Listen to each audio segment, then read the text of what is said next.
안녕하세요, 제이제입니다. 오늘은 여자 마음을 저격하는 칭찬의 기술에 대해 말씀드려 볼게요. 구독과 좋아요, 알림 설정까지 해주실 거죠? 그럼 바로 시작할게요.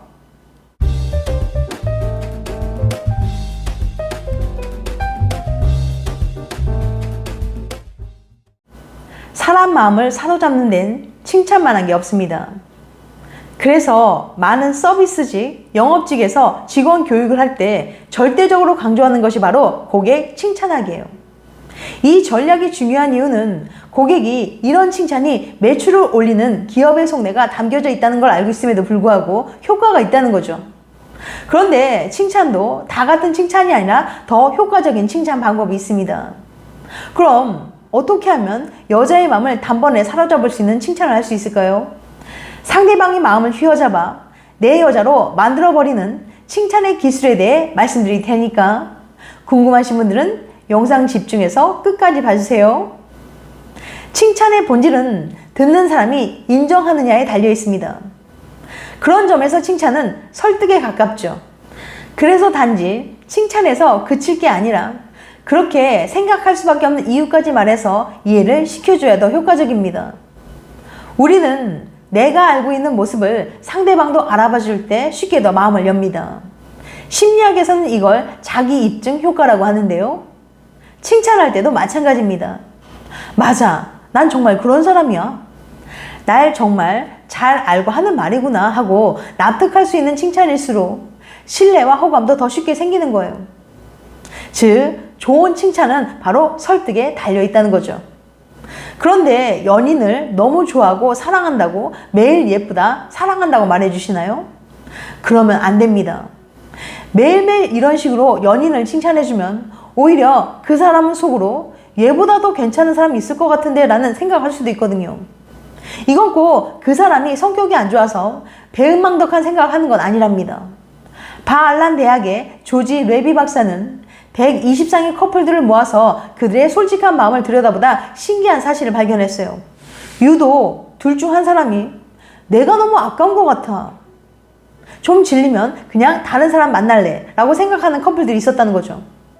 레비 박사는 그 원인을 알아내기 위해 이 커플들의 설문조사 결과만 따로 모아 다시 분석하기 시작했습니다. 그리고 그들만이 가진 특징을 발견할 수 있었어요. 그건 바로 일방적인 콩깍지였습니다. 이렇게 속으로 내가 아깝다, 수틀리면 다른 사람 만나야지 생각했던 사람들 모두 콩깍지가 씌어도 단단히 씌인 애인을 두고 있었던 거예요. 늘 애인에게 칭찬만 받고 있었던 거죠. 자기 김태희 닮았다, 아이돌보다 더 예뻐, 옷도 너무 잘 입어 등등. 그런데 애인에게 저런 사랑을 듬뿍 받았으면 말입니다, 고마운 줄 알고 10배, 20배는 더 잘해야 되는 거 아닌가요? 이건 심리가 아니라 그냥 인성 문제 아닌가요? 이런 식으로 생각하실 수도 있어요. 하지만 단지 이성 문제라고 단정 짓기에는 조심스러운 부분이 있습니다. 연애도 한쪽만 상대를 지나치게 이상화하거나 떠받들듯 칭찬해 주다 보면 자연스럽게 권력관계가 생깁니다. 호의가 계속되면 권리인 줄 아는 거죠. 평소 나르시시스트가 아니던 사람도 계속 옆에서 띄워주면 자기애로 넘치는 사람이 되어가는 거예요. 우쭈쭈 키워서 버릇 없어진 아이처럼 말이죠. 이렇게 우월감을 느끼게 되면 관계 안에서 특권의식을 갖게 됩니다. 처음엔 특별한 권리를 가진 사람처럼 예의 없이 굴기 시작하죠.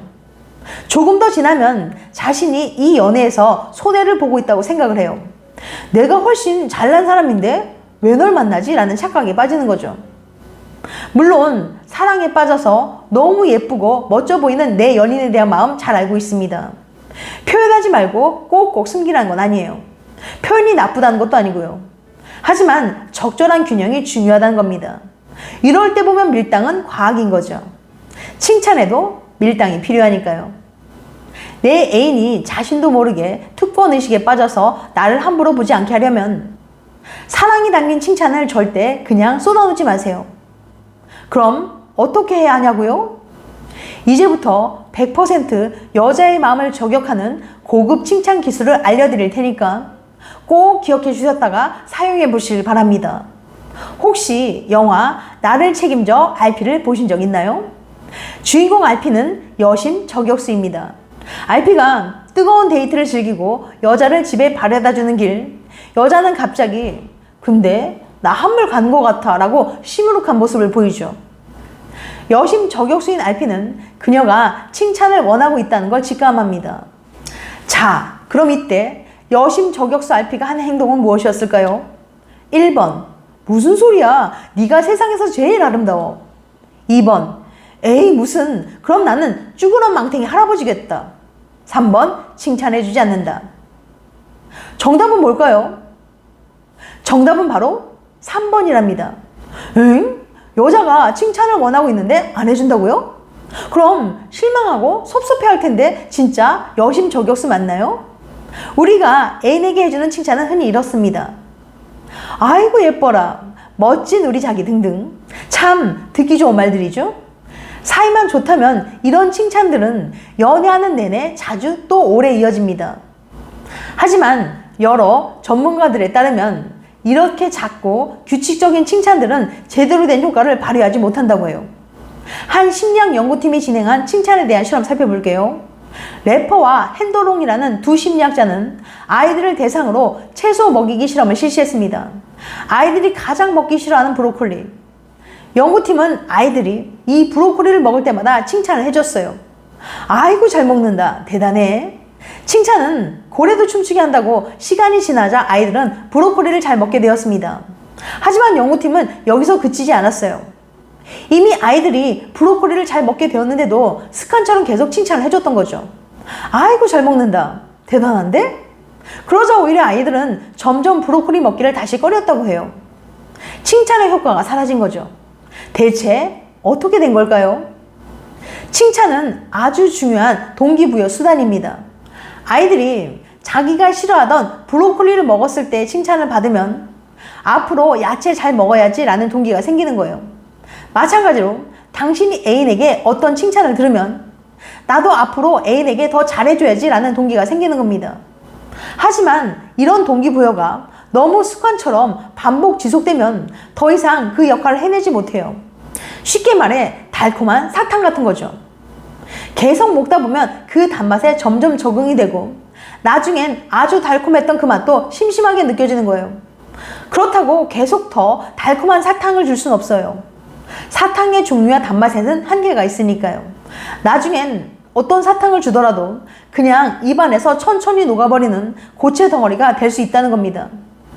그렇다고 애인에게 칭찬을 계속해주지 말라는 건 아닙니다.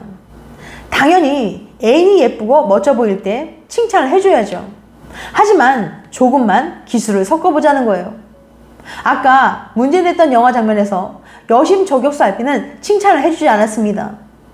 대신 한참 지나 집에 들여보낼 때가 되었을 때 바이바이 하고 뒤돌아던 그녀를 불러세웁니다.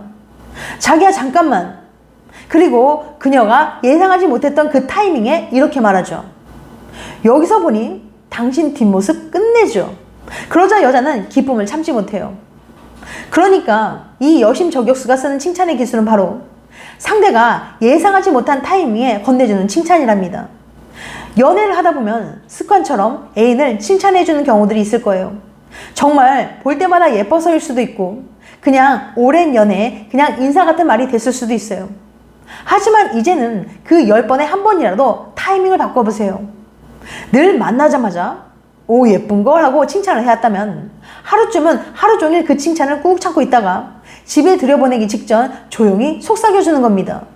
근데 그거 알아? 오늘 자기 너무너무 예뻤어 라고 말이죠. 간단한 기술로 내 애인의 마음도 사로잡고 우리 사이도 더 끈끈하게 만드는 이 방법 잊지 말고 꼭 기억해 두세요. 지금까지 여자의 마음을 저격하는 칭찬의 기술에 대해 말씀드렸어요. 다음엔 더 재밌고 유익한 영상으로 찾아뵐게요. 끝까지 시청해줘서 감사합니다. 다음에 또 봬요. 안녕.